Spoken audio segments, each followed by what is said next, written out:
খেয়াল করে দেখেন।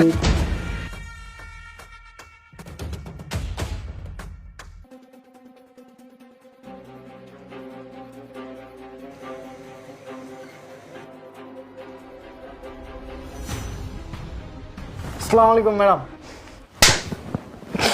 ম্যাডাম আপনি আমাকে মারলেন কেন? এই এখন কয়টা বাজে? এখন তো 4টা বাজে। 4টা বাজে না? তার মানে এখন ডিউটির সময়। এই তুই ডিউটি বাদ দিয়ে নামাজ পড়তেছিস? তুই যদি ডিউটি বাদ দিয়ে নামাজ পড়িস, এই তোর ডিউটি করবে কোন বাপ? হ্যাঁ, তুই যে ডিউটি বাদ দিয়ে নামাজ পড়তেছিস, এই ওইদিকে যদি কিছু চুরি হয়ে যায় এটা দায়ভার কে নিবে বল? ছোট লোকের বাচ্চা। এই কোম্পানিতে যেসব দামি জিনিস আছে যদি একটাও চুরি হয়ে যায় তুই 10 বছর চাকরি করেও সেটা দাম দিতে পারবি না। এই ছোট লোকের বাচ্চা, তুই কারো অনুমতি নিয়ে ডিউটিতে থাকা অবস্থায় নামাজ পড়তেছিস? ম্যাডাম আপনি আমার শুধু শুধু গালিগালাজ করতেছেন। আমি যখন চাকরি নিছি অফিসে তখন আমি বইলাই নিছি যে আমাকে 5 ওয়াক্ত নামাজ পড়ার সময় দিতে হবে। স্যার আমাকে বলছিল 5 ওয়াক্ত নামাজ পড়ার সময় দিবে, এই জন্যই তো ম্যাম আমি নামাজ পড়ি। আর নামাজ স্যার আমার ভালো লাগে না। আমি সব ছাড়তে পারবো কিন্তু নামাজ কাজা করতে পারবো না। এই ছোট লোকের বাচ্চা, তার মানে তুই কাজ বাদ দিয়ে প্রতিদিন নামাজ পড়িস এখানে না? কোম্পানি ক্ষতি করতেছিস? দাঁড়া, তোর কিন্তু চাকরি শেষ আজকে। এই কি হচ্ছে এখানে? স্যার আমি তো আপনাকে যখন জয়েন করছিলাম তখনই বলছিলাম এই যে আমাকে 5 ওয়াক্ত নামাজ পড়ার সময় দিতে হবে। তখন আপনি বলছিলেন সমস্যা নাই তুমি নামাজ পড়ো। আজকে দেখেন আমি এখানে নামাজ পড়তেছিলাম, ম্যাডাম আমার গালে থাপ্পড় মারছে আর বলতেছে যদি আমি নামাজ পড়ি তাহলে আমার চাকরি শেষ। পিঙ্কি ম্যাডাম, এই ছেলে কি বলছে?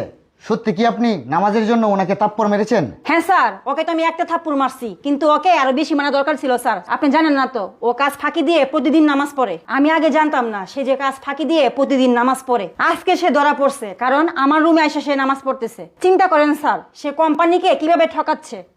এই চুপ থাকেন। এই আপনি না মুসলমান?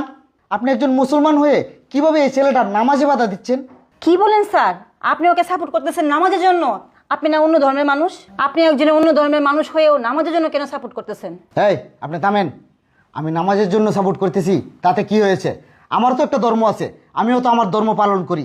সে তার ধর্ম কেন পালন করতে পারবে না? শুনেন, আমার কোম্পানিতে এরকম কোনো নিয়ম নাই যে যার ধর্ম সে পালন করতে পারবে না।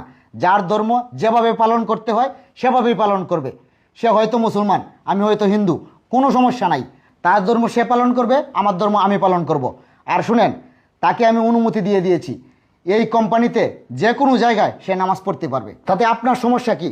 আর যদি আপনার কোনো সমস্যা হয় তার নামাজ পড়াতে, তাহলে আপনি এই কোম্পানি থেকে চলে যেতে পারেন।